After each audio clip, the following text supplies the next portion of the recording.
अजली अवस्था में वो भाग रहे थे। बस कैसे भी जान बच जाए ये कोशिश कर रहे थे। आग और धुएं के गुब्बार के बीच कुछ लोग उनकी वीडियोस बना रहे थे, लेकिन एक 20 साल के शख्स ने जयपुर ब्लास्ट हादसे के इस भयानक मंजर के बीच लोगों को बचाने की ठानी। उसने सीढ़ी उठाई और एक एक कर 30 लोगों की जान बच गई। आखिर कौन था ये 20 साल का लड़का? कैसे उसने लोगों को बचाया? बताते हैं पूरी कहानी इस वीडियो में।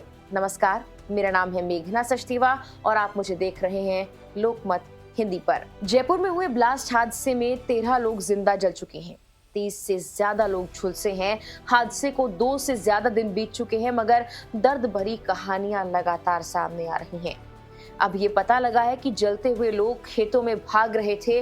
वो कपड़ों और पानी की भीख मांग रहे थे। कुछ ऐसा भी मांग रहे थे कि जिससे उनका दर्द कम हो जाए। उनकी स्किन पूरी तरह जल चुकी थी। वो बहुत मुश्किल से बोल पा रहे थे। हालांकि 1.5 किलोमीटर की दूरी पर एक निजी अस्पताल था, कंदोई। हालांकि बीच में एक 8 फुट की बाउंड्री आ रही थी, जिसकी वजह से खेत और अस्पताल के बीच रास्ता रुक रहा था। गंभीर रूप से जल चुके, झुलस चुके लोगों के लिए इस दीवार पर चढ़ना नामुमकिन था। तभी एक 20 साल का शख्स राकेश सैनी एक फरिश्ता बनकर सामने आया।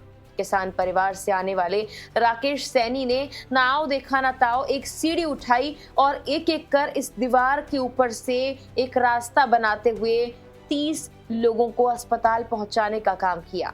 राकेश के परिवार ने भी सभी की मदद की। वक्त पर अस्पताल पहुंचे इन लोगों को इलाज के लिए तुरंत भर्ती करवाया गया। टाइम्स ऑफ इंडिया की रिपोर्ट के मुताबिक कंदोई अस्पताल के मालिक रमन कंदोई ने बताया है कि करीब 30 लोग बुरी तरह से झुलसे हुए अस्पताल पहुंचे थे। सभी दर्द से तड़प रहे थे। सभी का प्राथमिक इलाज शुरू किया गया और बाद में एसएमएस अस्पताल भी शिफ्ट किया गया।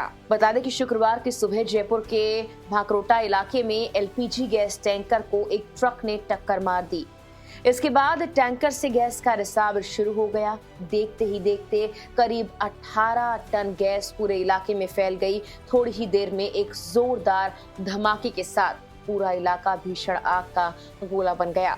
लगभग 300 मीटर में मौजूद सभी वाहन और लोग इसकी चपेट में आ गए। जयपुर में एलपीजी टैंकर ब्लास्ट के हादसे में अब तक 13 लोगों की मौत की पुष्टि हुई है।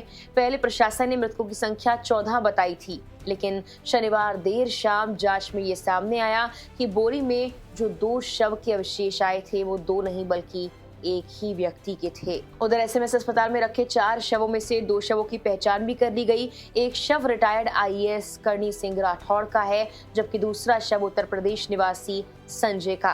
करणी सिंह राठौड़ की बेटी और संजय के भाई इंद्रजीत के डीएनए सैंपल लेकर एफएसएल ने जांच की। इसके बाद दोनों शवों की पहचान हुई। एफएसएल के पास अब 2 शवों के सैंपल हैं। इनके परिवार के लोगों का रविवार सुबह सैंपल लिया गया है। इसके बाद अब साफ हो पाएगा कि ये शव किसके हैं। वहीं हादसे के दौरान वहां पर एक व्यक्ति मौजूद था। उसने जो बताया वो दिल दहला देने वाला था। छात्रों को लेने जा रहे एक स्कूल वैन के ड्राइवर ने कहा, जब मैं घटनास्थल के पास पहुंचा मैंने देखा कि लोग भाग रहे हैं। वो जल चुके हैं, मदद के लिए चिल्ला रहे थे। मैंने एक व्यक्ति को आग की लपटों में घिरा हुआ देखा। ये एक भयावह दृश्य था। एक और प्रत्यक्षदर्शी ने न्यूज एजेंसी एएनआई से बातचीत की और बताया कि हाईवे की 100 से 200 मीटर की पूरी लेन जल गई। उन्होंने कहा, जब हम सुबह 5:30 पर जागे तो हमने एक धमाका सुना।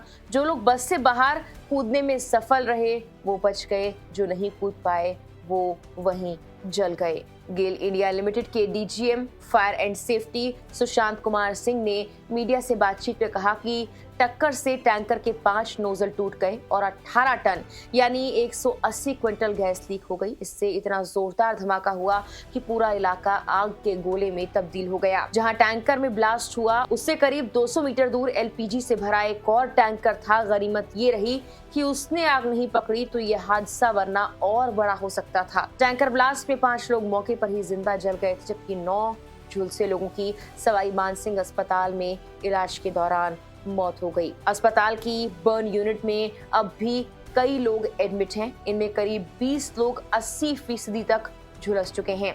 अस्पताल लाए गए कुछ शवों की पहचान अब भी नहीं हो पाई है। एक शव का तो सिर्फ धड़ ही लाया गया था, वहीं एक शव पोटली में अस्पताल पहुंचा था। हादसे से प्रभावित परिवारों को प्रधानमंत्री और मुख्यमंत्री सहायता कोष से कुल 7 लाख के मुआवजे का ऐलान किया गया है।